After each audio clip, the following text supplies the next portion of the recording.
Tapos itong repolyo, ayan o, nagsisimula na siyang magganyan. Nagsisimula na siyang mag-curve yung talbos niya, ayan o. Oh, mamumunga na siya. So, inshallah, na may bunga na talaga siya, ayan o. Oh, inshallah, God bless. Tapos yung mga sibuyas ko, ayan, pag nagkumukuha kami ng dahon, binubunot namin, tapos ito lang dahon ang kinukuha namin.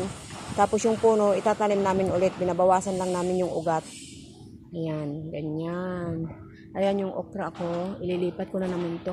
Magdidilig ako mamaya kasi madaling matuyo yung lupa nila.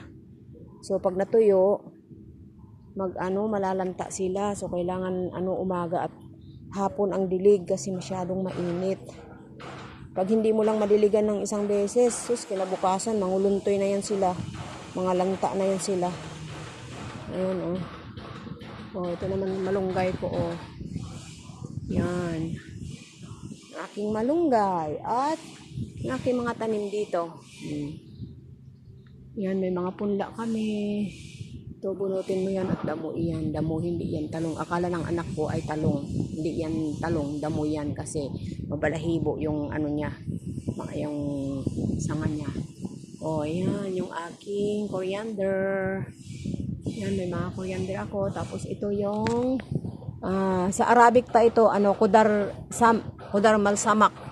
Kumbaga, yan yung, nakalimutan ko anong pangalan niya sa English. Ayan o, malaki na siya o. Pag nagugulay kami doon sa Middle East dati, ginagayat namin ng pino. Sa Middle East, ganito kalalaki, hinaharbis na yan nila.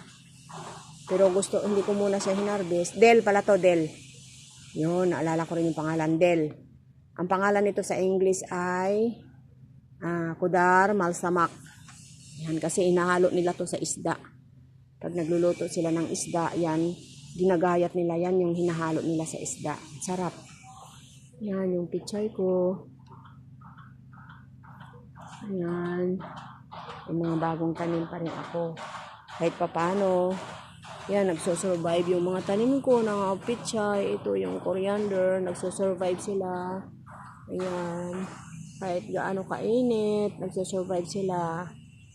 Ayan siya. Yung aking talong, oh. Tinitingnan ko yan kasi baka mamaya may aphids o di kaya may uod o di kaya So tinitingnan ko yan para rin ako nag-alaga ng bata kasi ano kaya ito? Hindi ko alam kung ano to eh. Ito pa oh, marami kasi akong tinanim na na bigay ng auntie ko na tanim, palakihin ko na lang siya. Tapos kung hindi siya gulay, di bunutin. Ayun. Ayan yung aking sangig. Ano to? Wild basil.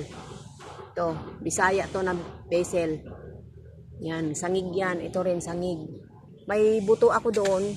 Kung makapunta ako doon sa Terra Monte, bibigay ko sa hipag ko kasi gusto na niya magtanim ng sangig. Ayan, namumulaklak na siya. Pwede ko rin itong dalhin. Pag mahinog yan, pwede ko nang ibigay sa hipag. Ito, hinugas yan, oh. Maraming aphids. Pag maraming aphids yung tanim, ganyan, mangungulukot yung dahon. So, nagtaka ako kanina, bakit nangulukot na naman yung dahon. Tapos, tingnan ko na kung kakapay lang aphids. Gumawa kaagad ako ng sabon na powder, Clorox. Nilagyan ko ng kunting mantika at saka dishwashing plate. Yun yung pinanghugas ko. Kasi yun yung nakatanggal ng nakaraan eh. Kasi pag hindi mo hindi mo mabantayan, mamamatay sila, mangulukot. Ito nangulukot nga Isang araw lang ako sa Maynila, nagkaganyan kaagad. Grabe yung mga piste. Makasira ng tanim. Umaya ako magdilig. Wag muna ngayon kasi. Kinain na ng uod, Niliit pa, inuod na. Yung pitsay ng anak ko. Tinalbusan na. Yung uod pa naman, kung di mo titingnan sa ilalim, nasa ilalim ng lupa, aakyat na yung pagkagabi, kakainin yung talbos. Marunong din itong mga uod nito eh. So, ayan. Yan lamang ang update ng aking tanim. Dito muna sa yan, yung munggo ko. Binunot ko na at hindi ko na kinuha yung mga bunga. Diyan na sila malaglag para pag tag-init ay tag-ulan. Yan, tutubo na lang sila dyan. Yan yung sangig ko. Yan, ito yung American Bay Leaf ko. Yan, American Bay Leaf ko yan. Yan, tsaka yan. Pinapatuyo ko rin yung bulaklak para may itanim ako. Pag nahinog na yung bulaklak na yan, magiging tanim na yan. At yung kalabasa ko, ayan, namamatay na siya. Pero natatalbusan ko pa rin, kaya hindi ko siya pinapatay talaga. Kasi may mga makukuha pa akong talbos. Ayan, may papaya ako dyan, malaki na rin, ayun pa. May papaya. Nagtanim dito yung anak ko ng kagabi. Ng okra. Yan sa tabi. Ay. Yan. Huwag kang mamatay ha. Tinubuan ng paragis. Ayan yung malunggay ko. Namumulaklak na. Sana magbunga. Na makakain man lang ako ng bunga ng malunggay. Kasi yun talagang gusto ko sa malunggay. Yung bunga. Tapos yan. May sangig ako. Ayan. Yung kamatis ko. Ayan o. May haharbisin pa ako mga bunga. Ayan. Yan, tapos yung lemongrass ko, yan, tinabunan, natakpan na ng kamatis ko. Ganyan ko nga. Ayan. Ganyan ka.